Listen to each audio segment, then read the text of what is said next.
ఆ భ్రమలో ప్రజలు ఈరోజు ఓటు వేస్తే ఆ పార్టీల 3 పార్టీల కూటమి గెలిచిన రోజు. ఆ రోజు జూన్ 4 మళ్ళీ సంవత్సరం అయింది దగ్గరగా ఈరోజు.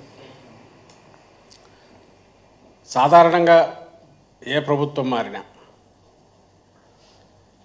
అందులో ప్రభుత్వం ఒక పార్టీ అధికారం దిగి ఇంకొక పార్టీ అధికారంలోకి వచ్చాక కనీసం 2-3 ఏళ్ళు పడుతుంది. ఏదైనా హామీలు తీర్చలేదనో, అనుకున్న రకంగా వ్యవహరించలేదనో, ప్రజల్లో అసంతృప్తి రావడము సహజం. ఏదో కొన్ని సెక్షన్స్లో ఎంత బాగా చేసినా వస్తుంది. కానీ ఏడాదిలోనే ఎంత వ్యతిరేకత ఈ కూటమి ప్రభుత్వం, చంద్రబాబు నాయుడు గారు ముఖ్యంగా, ఎందుకంటే దాని మొత్తం ఫేస్ అంతా ఆయనే, ఆయన ముఖమే కనిపిస్తుంది కూటమి అంటే. కూడగట్టుకుంది వ్యతిరేకత లేదా ఆయన మీద వ్యతిరేకత కూడగట్టుకుంది అనేది ఈరోజు మా వైఎస్ఆర్ కాంగ్రెస్ పార్టీ పిలుపు ఇచ్చి, జగన్మోహన్ రెడ్డి గారు పిలుపు ఇచ్చి, మా పార్టీ ఆధ్వర్యంలో పార్టీ శ్రేణులు అలాగే కార్యకర్తలతో పాటు ప్రజలు, వివిధ ప్రజా సంఘాలు పాల్గొన్న నిరసన ప్రదర్శనలు, ఆ ప్రదర్శనలకు వచ్చిన స్పందనను బట్టే తెలుస్తుంది ఈ వ్యతిరేకత ఎంత ఉందనేది. అందులో హై ఎక్స్పెక్టేషన్స్తో రిజల్ట్స్లో స్వీప్ చేసిన కూటమి. ఇదే పరిస్థితి 2019లో వచ్చింది. మా పార్టీ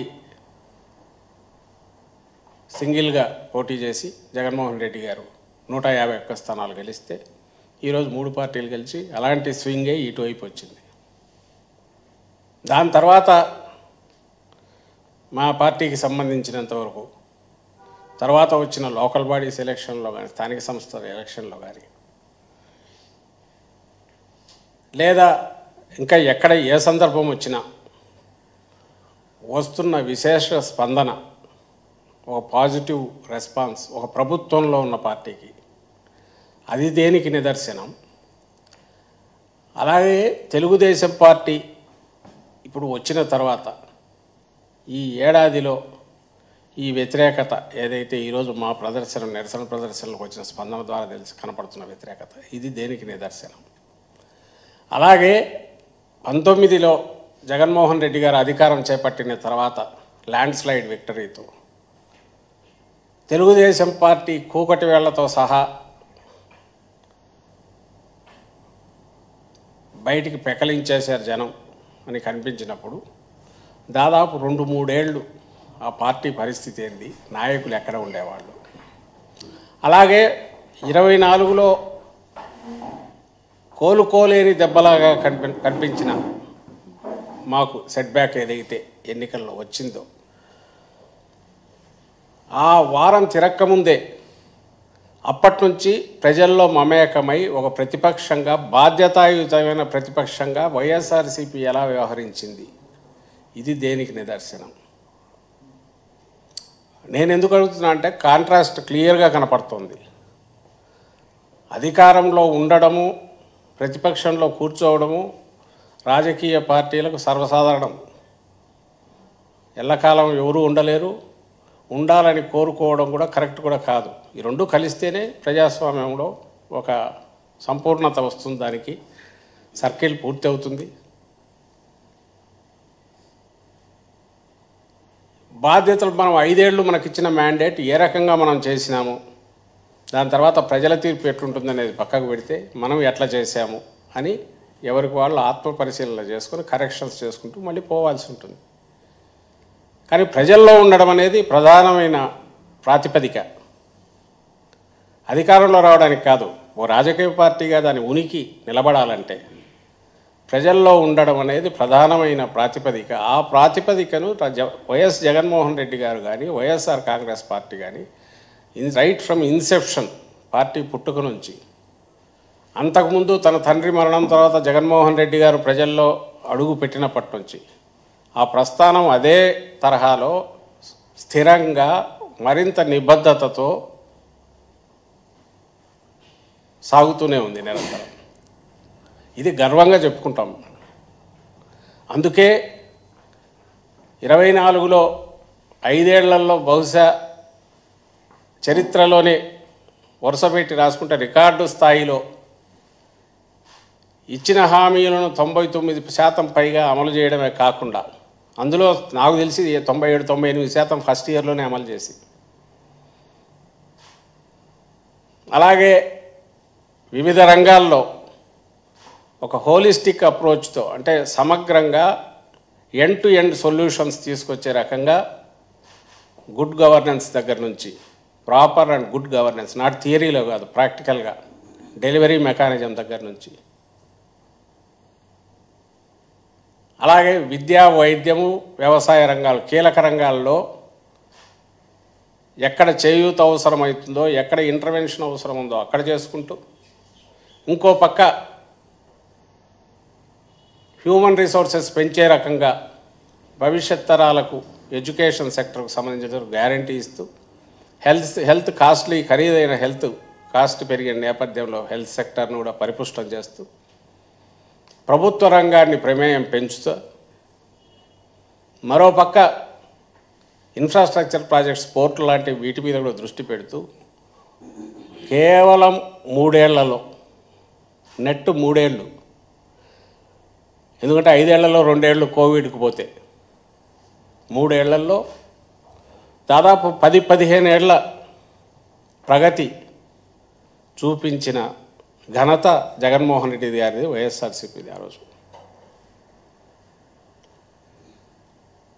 ఆ తర్వాత ఆ రోజు ప్రజల గురించి ఆలోచించాం. అధికారం కోల్పోయి ఇంత చేసిన తర్వాత తగిలిన దెబ్బ అయినా మళ్ళీ ప్రజల్లోనే ఓటమి తర్వాత కూడా కంటిన్యూ అవుతున్నాం. అందుకే ఈరోజు వైఎస్ఆర్ కాంగ్రెస్ పార్టీ ఇచ్చిన పిలుపు లేదా చేపట్టిన నిరసన కార్యక్రమం, దీనికి ఇంత స్పందన వచ్చింది. ఎందుకంటే ఇందులో వంచన లేదు, ప్రజలతో మమేకమైన పార్టీ, ప్రజలకు సంబంధించిన ఇష్యూస్ను ప్రభుత్వంలో ఉంటే రిజాల్వ్ చేయడం ఎట్లా అనే దాన్ని అడ్రస్ చేసే ప్రయత్నం చేశారు జగన్మోహన్ రెడ్డి గారు. ప్రతిపక్షంలో ఉంటే దీన్ని హైలైట్ చేయడం ఎట్లా, ప్రభుత్వం మీద ఒత్తిడి తీసుకురావడం ఎట్లా, మేము అండగా ఉన్నామనే భరోసా ప్రజలకు ఇవ్వడం ఎట్లా, ఈ మూడింటి మీద ఇప్పుడు కంటిన్యూ చేస్తున్నాం. ఒకరు తన తల్లితో కలిసి రిజైన్ చేసిన రోజు గురించి అదే చేశారు. ప్రతిపక్షంలో 14-19 మధ్య ఉన్నప్పుడు అట్లే చేశాం. 19-24 మధ్య ఉన్నప్పుడు ప్రభుత్వంలో ఉన్న ఇంతే బాధ్యతాయుతంగా అడ్రస్ చేస్తూ వచ్చాం. మీరు కంపేర్ చేసుకోవచ్చు. మీడియా మిత్రులకు చెప్తున్నా, ప్రజలను రిక్వెస్ట్ చేస్తున్నా. 19-24 మధ్య ఇప్పుడు జరుగుతున్న అల్లకల్లోలా ఏది చూసినా, రైతాంగం పరిస్థితి కావచ్చు, లేదా విద్యార్థుల పరిస్థితి కావచ్చు, లేదా తల్లులు, గృహిణులు, డ్వాక్రా మహిళలు, ఏ sector, name any sector, issue ఏదన్నా వచ్చినప్పుడు, క్రైసిస్ వచ్చినప్పుడు అడ్రస్ చేయకుండా మా ప్రభుత్వం, జగన్మోహన్ రెడ్డి గారి ప్రభుత్వం, వైఎస్ఆర్సీ ప్రభుత్వం ఉన్న ఇన్సిడెంట్స్ కానీ ఇన్సిడెంట్ కానీ ఒకటైనా ఉందా? మీకు కనిపించదు. నిరంతరం ఉదయం నుంచి రాత్రి వరకు ఎంటైర్ యంత్రాంగం, ప్రభుత్వ యంత్రాంగం వీటి మీద ఫోకస్ పెట్టే రకంగా మోటివేట్ చేశారు జగన్మోహన్ రెడ్డి గారు, నడిపించారు గవర్నమెంట్ను. దాని ఫలితాలు కూడా అలాగే కనపడినాయి. లేదంటే అసాధ్యం అంత తక్కువ టైంలో. అది వరదలు కావచ్చు, ఇంకోటి కరువు ఇది కావచ్చు, ధరలు, మద్దతు ధరల విషయంలో కావచ్చు. ఈరోజు మద్దతు ధరల విషయమే మనం చూస్తే కళ్ళ ముందు మీకు కనిపిస్తుంది ఎక్కడ పోయినా కూడా. కానీ ప్రభుత్వం దాన్ని అసలు ప్రయత్నం చేస్తుందా? ఆ ప్రభుత్వంగా ఇప్పుడున్న ప్రభుత్వం, చంద్రబాబు నాయుడు గారి ప్రభుత్వం కానీ, లేదా మంత్రులు కానీ, లేదా ఒక పార్టీ నాయకులు కానీ, లేదా దాన్ని మోస్తూ సిద్ధాంతకర్తలుగా ఉంటూ వారి ప్రచార బాకాలుగా ఉన్న ఆ మీడియా కానీ, ఆఖరికి రిఫ్లెక్ట్ అయ్యే దాంట్లోనే కదా. ఎక్కడైనా సమస్యల గురించి డిస్కషన్ ఉంటుందా? దాన్ని అడ్రస్ చేసే ప్రయత్నం ఉందా? రిజాల్వ్ చేసే ప్రయత్నం ఏమైనా చేస్తున్నారా? లేదు అనే విషయం మీకు ఎక్కడ చూసినా కనిపిస్తుంది, ఏ ఇన్సిడెంట్ అయినా. అవన్నీ గాలికి వదిలేశారు. హామీలు ఎప్పుడో కొట్టుకుపోయినాయి. ఆ రోజు జగన్మోహన్ రెడ్డి గారు చెప్పారు, అవి ఇంప్లిమెంట్ చేయాలనే ఆలోచన ఆయనకు లేదు కాబట్టి అలాంటివి చెప్తున్నారని. కానీ ఆ రోజు బాండ్ పేపర్ లాగా రాసి సంతకం చేసి ప్రతి ఇంటికి పంచారు. ఇదిగో మీ ఇంటికి ఇంతమంది పిల్లలు ఉన్నారు, మీ తల్లి తండ్రి ఇంతమంది పిల్లలకు మీకు ఈ పథకాల కింద 2,50,000, 3 లక్షలు, 5 లక్షలు డిపెండింగ్ బట్టి ఇచ్చారు. ఆ రోజు నుంచి ఎందుకు ఈరోజు బకాయిలతో మేము అడిగామంటే, నువ్వు బాండ్ పేపర్ మీద సంతకం చేసి ఇచ్చావు కాబట్టి, ఇంటింటికి నువ్వు ఇదిగో నేను మీకు ఇంత ఇస్తున్నానని హామీ పత్రం ఇచ్చావు కాబట్టి, దాన్ని అడ్డంగా ఉల్లంఘించినావు కాబట్టి, ఈరోజు ఆ కుటుంబాలన్నిటికీ ఏ కుటుంబాలైతే అర్హత ప్రాతిపదికగా శాచురేషన్ బేసిస్ మీద, అది రైతులైతే 50 లక్షలు, పెన్షనర్లు అయితే 67 లక్షలు, విద్యార్థులైతే ఆయన లెక్క ప్రకారం అందరికి ఇస్తారు కాబట్టి 80 లక్షలు ఎంతమంది వస్తారు. సో మిగిలినవన్నీ కూడా అవన్నీ ఇవ్వాలి. నేను అంతగా నంబర్స్ కూడా ఎందుకు చెప్తున్నానంటే, పెన్షనర్లు 4 లక్షలు కట్ చేశాడు ఆయన. చంద్రబాబు నాయుడు గారు ఎయిదర్ ఇంప్లిమెంటేషన్ ఎత్తేస్తాడు, లేదా నంబర్స్ అన్నీ తగ్గించేసి ఇదిగో ఇంప్లిమెంట్ చేశారన్న చెప్తాడు. అది ఒక్కటే నోచుకుంది ఆయన దీనికి, అనుగ్రహానికి, అదేది ఆ పెన్షన్ పథకం. దాంట్లో ఏం చేశాడు, ఇప్పుడు 4 లక్షలు. ఆ రోజే అందరం అనుకున్నాం, చూస్తున్నాండి కనీసం 4-5 లక్షలన్నా కట్ చేస్తాడు, ఇచ్చేసి ఇదిగో నేను పెంచానంటాడు, ఇక్కడ కట్ చేసేస్తాడు. మిగిలిన వాటికైతే అది కూడా చేయట్లేదు. ఇప్పటికి సంవత్సరం అయింది, ఈ ఆగస్ట్ అంటున్నారు. సో మళ్ళీ ఇంకెప్పటికి ఇది అవుతుందో తెలియదు. సో అందుకోసమే ఈరోజు నిరసనలో క్లియర్గా అడిగాము, మీరు హామీ ఇచ్చిన దాని ప్రకారం బకాయిలతో సహా ఇవ్వండి.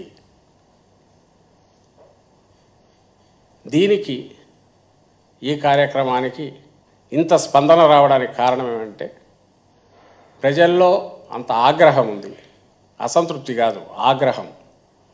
అయితే వాళ్ళ ధైర్యం ఏంటంటే, చంద్రబాబు నాయుడు గారి ధైర్యం, ఇంకా 5 ఏళ్ళు అయితే ఏం చేయలేరు కదా మమ్మల్ని, ఆ తర్వాత ఏమవుతుందో మళ్ళీ చూసుకుందామని. పోనీ ఎక్కడైనా పొదుపు చేసి ఏదన్నా అప్పులు చేయకుండా ఉన్నారంటే, బహుశా రికార్డు స్థాయిలో 1,51,000 కోట్లని ఈరోజు చూశాను ఈ ఏడాదిలో. మరి ఎక్కడికి పోయాయని? అవి అబద్ధాలు ఆడారు. దానికి సంబంధించి అప్పు చేస్తున్నారు, బ్రహ్మాండంగా తీసుకుంటున్నారు, వారం తిరిగేసరికి తెస్తున్నారు, అది ఎక్కడికి పోతుందో తెలియట్లే. జగన్మోహన్ రెడ్డి గారు తెచ్చిన ప్రతి రూపాయికి ఖర్చు ఇది ఉంది, అది ఎక్కడికి పోతుందో క్లియర్గా లెక్కలు ఉన్నాయి, మీది ఎక్కడికి పోతుందో తెలియట్లా. నువ్వు స్కీములు ఇంప్లిమెంట్ చేయక, నువ్వు కొత్తవి కూడా మటుంచు, ఇస్తున్నవి ఎత్తేసి, జగన్మోహన్ రెడ్డి గారు ఇస్తున్నవి కూడా ఎత్తేసాక, ఇంక నీ మీద ఆగ్రహం రాక, కడుపు మండక, సందు ఎక్కడ దొరికితే తొక్కుదామని చూడక ప్రజలు ఊరకెందుకుంటారు? దానికే మేము ఇచ్చిన పిలుపుకు ఆ స్పందన వచ్చింది. కానీ దాన్ని ఆపాలని చూశారు. నిన్న ఈవినింగ్ సాయంత్రం వరకు అసలు పర్మిషన్ ఇవ్వము అని కొద్ది రోజులు కొంతమంది, ఏదో సెక్షన్ 30 ఇన్వోక్ చేస్తూ కొంత చేసి నిన్న ఈవినింగ్కు చూస్తున్నట్టు వదిలేయడం, కొన్ని చోట్ల మాత్రమే చేసుకోండి అని ఓరల్గా చెప్పడము అంతా. ఈరోజు మళ్ళీ చాలా చోట్ల నుంచి ఎలా నిరసన తెలపాలని కూడా వాళ్ళే డిసైడ్ చేస్తున్నారు పోలీసులు. చిత్రం అది. నువ్వు ఇది ప్రజాస్వామ్య దేశం మీద అర్థం కావట్లా. వైఎస్ఆర్సీపీ ఇంతవరకు వైలెంట్ ఇన్సిడెంట్స్ ఎక్కడా ఇంకా ఇచ్చేసింది సందర్భం లేదు. ఓ రాజకీయ పార్టీగా ప్రశాంతంగానే మేము నడుపుతున్నాం. ఈరోజు కూడా అదే చేశాం. పోనీ ఏదైనా వైలెన్స్ క్రియేట్ అయ్యే అవకాశాలు ఉన్నాయంటే అవి లేవు.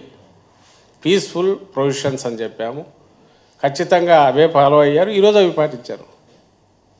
ఇంకా మీరు ఆ ప్లకార్డు ఆపుకుంటే ఆగుతుందా? నువ్వు పొడిచిన వెన్నుపోటు ప్రజలు మర్చిపోతారా? చంద్రబాబు నాయుడు గారిని అడుగుతున్నాం.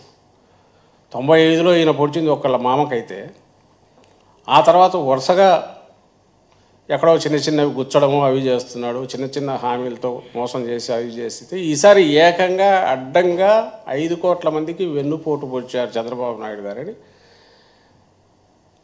గ్యారంటీగా, అంటే ఎలాంటి ఇది లేకుండా చెప్పగలిగిన అర్హత సాధించుకున్నాడు ఆయన. అదే చెప్పాము, అది ఈరోజు పెడితే రెస్పాన్స్ ఇంతగా వచ్చింది. నువ్వు దీన్ని ప్లకార్డులు ఆపితే ఆగుతుందా? ఎందుకంటే దీని గురించి ప్రచారం తెలంగాణలో ఇంకో దగ్గర చేసుకోవచ్చు. ఆయన ఐకానిక్ బ్రిడ్జిల గురించో, లేకుంటే ఆకాశ హర్మ్యాల గురించో, లేదా ఈ మధ్య ఏఐ ఎక్కువ మాట్లాడుతున్నాడు, ఆర్టిఫిషియల్ ఇంటెలిజెన్స్, దాని గురించో.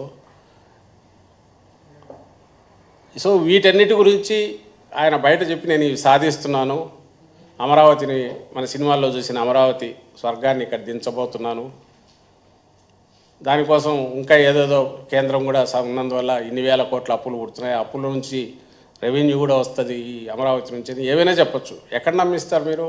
బయట పోయి నమ్మిస్తారు. కానీ ఇక్కడ ప్రజలకు జగన్మోహన్ రెడ్డి గారు 1,47,00,000 కుటుంబాలకు స్ట్రైట్గా ఇచ్చిన బెనిఫిట్స్ ఏవైతే ఉన్నాయో 5 ఏళ్ల పాటు నిరాటంకంగా ఎక్కడ ఆగకుండా కోవిడ్ కష్టాలు ఉన్నా అవైతే నువ్వు ఒక్కసారి కట్ చేసేవుగా. నువ్వు ఇవ్వడం అటుంచేసి అవన్నీ కట్ చేసినాక ఈ మీద కోపం కాక, లేదా ప్రేమ ఎక్కడి నుంచి తన్నుకొస్తుంది, అభిమానం ఎక్కడి నుంచి వస్తుంది, లేదా ఇంకా సహనంతో చూస్తామనే ఇదెందుకు వస్తుంది? అది ఈరోజు రిఫ్లెక్ట్ అయింది. దీన్ని ఆపాలని చూడడము, ఈ నిరసనలు ఈ రకంగా ఇప్పుడే వస్తూ చూసిన ఆయన అంబటరాంబాబు గారిని ఇంట్లో నుంచి బయటకు రాకుండా ఎందుకు చేస్తున్నారో అర్థం కావట్లా. అంటే వీళ్ళకి ఎక్కడి నుంచి వచ్చింది? పోలీసుల అధికారులకు, కొంతమంది అధికారులు బిహేవ్ చేస్తున్న పద్ధతి. నువ్వు నిరసన ప్రదర్శనకు నువ్వు అలౌ చేయడం అనేది, నువ్వు అలౌ చేయడం కాదు, అలౌ చేయకుండా ఉండడానికి రీజన్ ఏదైనా ఉంటే అది చూపాలి. లేకపోతే ప్రజాస్వామ్యంలో అది కనీస హక్కు. ఇండివిజువల్స్కైనా, సమూహాలకైనా, ప్రజా సంఘాలకైనా, రాజకీయ పార్టీలకైనా. దానిలో నువ్వు డైరెక్ట్ చేయడం ఏంది? నువ్వు ప్లకార్డ్ పట్టుకోవాలా, దాని మీద ఏం రాయాలి? నిన్ను అలౌ చేస్తే చంద్రబాబు జిందాబాద్ అని రాయమంటావు. ఎందుకు రాస్తారు? నీ మీద ఆగ్రహం ఉంది, మీ ప్రభుత్వ తీరు మీద ఆగ్రహం ఉంది, కోపం ఉంది అని ఎక్స్ప్రెస్ చేయడానికే రోడ్ల మీదకి వచ్చినారు. ఈ ప్రభుత్వం మీద నమ్మకుంటే అంతమంది ఎందుకు వస్తారు? వైఎస్ఆర్సీపీ పిలిపిస్తే ఎందుకు వస్తారు? ఇప్పుడు బాగుందిలే, ఇప్పుడు మనం పోయినా ఎవరు ఏవి ఉండదని రారు. నువ్వు చేయలేకపోయినావు. నీ 3 ఏళ్ళు నువ్వు అసలు మీ నాయకులు లేరు ఇక్కడ, తెలుగుదేశం పార్టీ నాయకులు 19-24 మధ్య. అసలు చంద్రబాబు నాయుడు గారు లేరు. ఆయన ఎక్కడుండేవాడు? ఎప్పుడు వచ్చేవాడు? స్టూడియో ఆయన కెమెరా ఉంటే సరిపోతుంది, ఆ కెమెరా అక్కడ పెట్టుకున్నారు. ఎక్కడ? హైదరాబాద్లో. మీరు అందరూ గమనిస్తే మీకు వస్తున్నవన్నీ ఆ నుంచి వీడియో ఇవి వచ్చేవి, అక్కడి నుంచే వీడియో జూమ్ కాన్ఫరెన్సులు, బహుశా మీడియా ఇవి కూడా అక్కడి నుంచి అడ్రస్ చేసేవాళ్ళు. ఇక్కడికి వచ్చేవాళ్ళు కాదు. మీ పరిస్థితి అది. ఈరోజు వైఎస్ఆర్సీపీ ఈరోజు ఇంత బలంగా ఉందంటే, నేను ఇంతకుముందు అన్నట్టు ప్రతిపక్షంలో ఉండి కూడా బాధ్యతాయుతమైన రాజకీయ పార్టీ అంటే అధికారం కాదు, ప్రజల పట్ల మన బాధ్యత, నిబద్ధత, ప్రజలకు ఎప్పుడు అందుబాటులో ఉండాలి, అధికారంలో ఉంటే జవాబుదారీతనంతో ఉండాలి. ఇది జగన్మోహన్ రెడ్డి గారు ఫాలో అయ్యే విధానాలు, వైఎస్ఆర్సీపీ విధానాలు. దాని ఫలితమే ఈరోజు మీ మీద ఉన్న కోపం, మీ మోసానికి కడుపు మంట, మీరు చేసిన మోసానికి కడుపు మండిన ప్రజలు, వివిధ వర్గాల వారు దీనికి పూర్తి మద్దతుగా నిలబడినారు. ఈ స్పందన అంతగా కనిపించింది. ఇప్పటికైనా you have chance. Chandrababu Naidu గారికి అవకాశం ఉంది. ఇచ్చిన హామీలు పూర్తిగా నిలబెట్టుకోండి. పూర్తిగా నిలబెట్టుకుంటేనే మీకు కనీసం వచ్చే 2-3 ఏళ్ళైనా ప్రజలు మిమ్మల్ని క్షమించో, లేదా మళ్ళీ అసలు ఎన్నికల్లో మీరు పోటీ చేయడానికి తగిన ఇదైనా మీకు ఉంటుంది. లేదు ఒంటరి మేము ఇంతకుమించి మాకు అక్కర్లేదు అనుకుంటే అడ్డగోలుగా పోతే ప్రజల ఆగ్రహం కూడా అంతే సీరియస్గా ఉంటుంది. ఈరోజు ఊరికి మచ్చుతున్న కనపడింది. ఇది పొలిటికల్ పార్టీ ఘనత కాదు. పొలిటికల్ పార్టీ ఎట్లా వ్యవహరిస్తుందనే దాని మీద ప్రజల స్పందనతో ఏ పార్టీ నిలబడుతుంది, లేదా మనగలుగుతుంది, లేదా ఇదే అయిపోతుంది. మేము ఉండగలుగుతున్నాము, ఇంత దెబ్బ తగిలినా నిలబడగలిగినామంటే ప్రజల్లో ఇప్పుడు ఉండడం అనేది, ప్రజల కోసం నిలబడడం అనేది కారణం. అది ఎలాగో అంత సాధ్యం కాదు. ఆయనకు ఎప్పుడు ఇది అవసరం, ప్రజలతో అస్సలు సంబంధం లేని వ్యవహారం ఏదైనా అంటే రాజకీయం అది ఒకటే, ప్రజలతో అసలు సంబంధం ఉండకూడదు అన్న లైన్ చంద్రబాబు నాయుడు గారిది. దాన్ని ఈసారి పక్కాగా పూర్తి చూపించారు, ఆచరణలో చూపిస్తున్నారు, దాని ఫలితం అనుభవిస్తున్నారు. దాని ఫలితం ఫ్యూచర్లో ఉనికి, ఆయన రాజకీయ ఉనికి, ఆయన పార్టీ ఉనికి కూడా ప్రమాదం దారితీసే రకంగా ఉంటుంది. అదన్నా గుర్తెరిగి మా మీద పొలిటికల్గా ఎన్ని ఉన్నా దట్స్ ఎ డిఫరెంట్ ఇష్యూ, ప్రజల మీద అది చూపొద్దు అనేది మా విజ్ఞప్తి. కనీసం ఇప్పటికైనా ఇచ్చిన హామీలు పూర్తి నిలుపుకోవాలని మేము కోరుతున్నాం. ఇది ఒక అంకుశంలాగా ఈరోజు మేము చేసిన ఎక్సర్సైజ్ ఏదైతే ఉందో అది రిఫ్లెక్ట్ చేస్తున్నది ప్రజల్లో ఉండే కోపాన్ని. అది గమనించి ఏదో మాకు అడ్డం పెట్టేసి మా ఊరేగింపులు జరగకుండానో నిరసన ప్రదర్శన జరగకుండా చేయడంతో ఏదో తనకు రాదనే విషయం గుర్తించి ఆ విషయాలు అడ్రస్ చేసి తన హామీలు ఏ హామీలు ఇచ్చారో చూసి తన పాలన కొనసాగించుకోవాల్సిందిగా ఆయన కోరుతున్నాం, సలహా కూడా ఇస్తున్నాం. Thank you.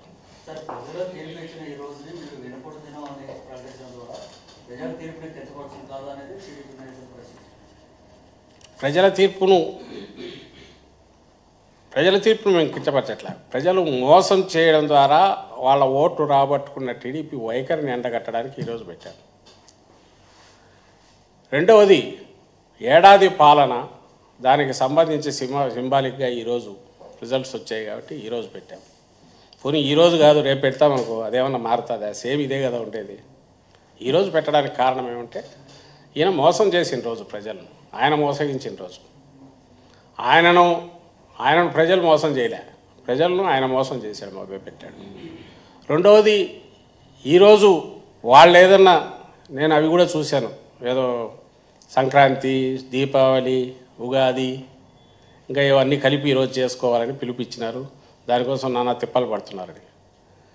నిజంగా చేయొచ్చు వాళ్ళు కూడా. ఆఫ్టర్ ఆల్ ప్రజలు వాళ్ళు ఓపెన్, అందరికంటే పెద్ద న్యాయమూర్తులు ప్రజలు, అది పెద్ద న్యాయస్థానం ప్రజా కోర్టు అనేది. వైఎస్ఆర్సీపీ ప్రజల్లోకి వెళ్ళింది, ఈరోజు ప్రదర్శనలు జరిగాయి. మీరు ఎన్ని అడ్డంకులు క్రియేట్ చేసినా లాస్ట్ మినిట్ వరకు అసలు ఉంటుందో ఉండదో అలౌ చేయరు, హౌస్ అరెస్ట్లో అప్రయత్నం చేసిన 1-2 చోట్ల అది జరిగింది, తాడిపత్రి జరిగింది, చాలా చోట్ల బయటికి రాకుండా అది చేశారు. మాచర్లలో అయితే ఆఫీస్లో నుంచి కూడా రాలేదు ఎక్కడ జరిగినా కూడా ఇంత స్పందన వచ్చింది. మరి మీకు ఇది ఉంటే నిజంగానే మంచిదే. వైఎస్ఆర్సీపీ ఇట్ట చేసింది నేను ఏడ్చే బదులు మీరు అనుకుంటున్న పండగలు ఎంత సక్సెస్ చేయించగలరో చేయండి. ఆ పండగ కళ ఎంత వస్తుందో రేషన్ షాపుల దగ్గరకో ఇప్పుడు జరుగుతున్న పాపం ముసలి ముతక అక్కడికి పోయి నిలబడము, వికలాంగులు అందరూ అతిపలు మిగిలిన దానికంటే సింబాలిక్గా కనిపించేది అది. జగన్మోహన్ రెడ్డి గారు ఇంటి దగ్గరికి చేర్చి సరుకులు ఇచ్చి ఆయన చూసుకుంటే నువ్వు ఉన్నదాన్ని పీకి ఇంకా నీ ఆబ్లిగేషన్ ఉంది ఆ వెహికల్స్కు, నువ్వే కొత్తగా సృష్టించింది కాదు, నీ ఆబ్లిగేషన్ ఉంది, ఇంకా 1 year 1.5 year వాళ్ళతో అగ్రిమెంట్ ఉంది, అది లాగి పడేసినాక అక్కడి నుంచి వచ్చి వీళ్ళు క్యూలలో నిలబడి పైకేమో వికలాంగులకు వృద్ధులకు ఇంటి దగ్గర అన్నారు. కానీ మనకు ఆ ఫోటోలు మీడియాలో వస్తున్నవి చూస్తే మొత్తం 80 ఏళ్ళ 70 ఏళ్ళ వాళ్ళు పోతున్నారు, వికలాంగులు పోతున్నారు, షాపుల దగ్గర పోయి తెచ్చుకోవాల్సి వస్తుంది, లైన్లలో క్యూలు, షాపులు క్లోజ్ చేస్తున్నారు. అంటే ఒక చిన్నది మొత్తం సిచ్యువేషన్ రిఫ్లెక్ట్ చేసేది అక్కడ కనపడుతుంది. అక్కడికి పోయి నేను ఎందుకు చెప్తున్నట్టే అక్కడ పోయి విజయోత్సవం చేయొచ్చు వాళ్ళతో, ఎందుకంటే అక్కడ ఉన్నారు, గుమిగూడి ఉన్నారు కాబట్టి. ఆసుపత్రుల దగ్గర పోయి చేయించవచ్చు, వాళ్ళు ఎడ్యుకేషనల్ ఇన్స్టిట్యూషన్స్లో అక్కడ పోయి చేయించవచ్చు. దీపావళి, సంక్రాంతి, ఉగాది ఇవి ప్రజల దగ్గరికి పోయి పేదలుండే వాళ్ళల్లో కానీ ఎక్కడన్నా పోయి వాళ్ళను ఓపెన్గా వాళ్ళతో కలిసి 1 year అయిన సందర్భంగా సంక్రాంతి చేసుకుందాం రాండి అని పిలుపు ఇవ్వమనండి. వాళ్ళు పార్టిసిపేట్ చేస్తే అందరూ యాక్సెప్ట్ చేస్తాం. నిజంగానే ఎందుకు చేయలేకున్నారు ఆ పని? ఇప్పుడు ఈరోజు నిజంగా వాళ్ళు జరుపుకోవాలి, విజయోత్సవం జరుపుకోవాలి. ఎందుకంటే 1 year వాళ్ళకు నిజంగా వాళ్ళు అనుకుంటున్నట్టు విజయం అంత బ్రహ్మాండంగా వచ్చింది కాబట్టి జరపమని చెప్పండి. ఎందుకు చేయలేకపోతున్నారు? మీగా బలహీనంగా గొంతు వినపడుతుంది, అక్కడికి వచ్చేసరికి బలంగా ఎందుకు పోలేకపోతున్నారు వాళ్ళకు తెలుసు. ఆ సిచ్యువేషను లేదని వాళ్ళకు తెలుసు. ఇది క్వశ్చన్ చేస్తున్నందుకు వాళ్ళకు మండుతోంది. వైఎస్ఆర్సీపీ క్వశ్చన్ చేయకపోతే బాగుండేది. క్వశ్చన్ చేస్తుంది, ప్రజలు దాంట్లో పార్టిసిపేట్ చేస్తున్నారు. దీన్ని ఏ రకంగా కవరప్ చేసుకోవాలనేది వాళ్ళకి అర్థం కావట్లా. నిజంగా కూడా మంచి ఆలోచన. వాళ్ళు పండగ చేయగలిగితే అది ఎంత సక్సెస్ఫుల్గా జరుగుతుందో చూద్దాం. అసలు ఎట్లా జరుగుతుంది? ఇంటి దగ్గరికి మనవడిలాగానో కొడుకులాగానో వాళ్ళు వచ్చి తెచ్చి సరుకులు ఇస్తానో ఇంకోటి చేస్తానో ఆలనా పాలన చూసుకుంటున్న వ్యవస్థని నువ్వు తీసేసి మళ్ళీ పాత రోజులు అంటే పోయి నువ్వు మీటింగులకు అటెండ్ అయితే తప్ప నీకు పెన్షన్ రాని రోజులకు మెల్లగా ఎవడో సంతకం ఇస్తే తప్ప జన్మభూమి కంపెనీలు నీకు ఇంకో కొత్త పెన్షన్ రాకుండానో కొత్త స్కీమ్ రాకుండానో మొత్తం ముందు కంటే ఇంకా దరిద్రంగా ఇంకా అన్యాయంగా ఇంప్లిమెంటేషన్లకి తీసుకొస్తున్నారు, ఆచరణలకి. వీధికి బెల్ట్ షాపులు, ఇంతకుముందు వీధికి ఒకటి ఉంటే ఇప్పుడు ఎక్కడ చూసినా ఉన్నట్టున్నాయి. మొబైల్ బెల్ట్ షాపులు కూడా ఉన్నట్టున్నాయి. అదేదో జొమాటో అట్లేదో వాళ్ళు పెట్టి ఇంటికి సప్లైలు కూడా వచ్చినాయి అంటున్నారు. ఈయన ఆర్టిఫిషియల్ ఇంటెలిజెన్స్ అంతా డిమాండ్ సప్లైలు దానికి వాడుతున్నట్టున్నాడు. అంటే టెక్నాలజీ అంతా పూర్తి దానికి వాడుతున్నారు చంద్రబాబు నాయుడు. దాంట్లో డెవలప్మెంట్ కనపడుతుంది. సో అక్కడ ఏమైనా జరిగితే జరుగుతుంది, నాకు తెలియక అడుగుతా. అంటే అనుకుంటున్నాను నేను బెల్ట్ షాపులు అక్కడికి పోయో ఎట్లా జరుపుతారో అక్కడ కూడా మాకు వినపడుతున్న వార్తలు 99 రూపాయలది 3-4 బాటలు తాగినా ఏమి ఉండట్లేదు అని, ఎఫెక్ట్ ఉండట్లేదు అంటున్నారు. వాళ్ళు కూడా ఏం సంతోషంగా లేరు వాళ్ళని కూడా అంటున్నారు. తెలియాలి, మాకు తెలియదు కానీ జనం అంటున్నారు. మరి అంటే ఏ సెక్షన్ ఏ వర్గంతో వాళ్ళు చేయించాలనుకుంటున్నారో దీపావళి సంక్రాంతి చేయించే ప్రయత్నం చేస్తే బాగుంటుంది. నిజమేంది అనేది కూడా అందరికీ తెలుస్తుంది. ఇది మా కోరిక.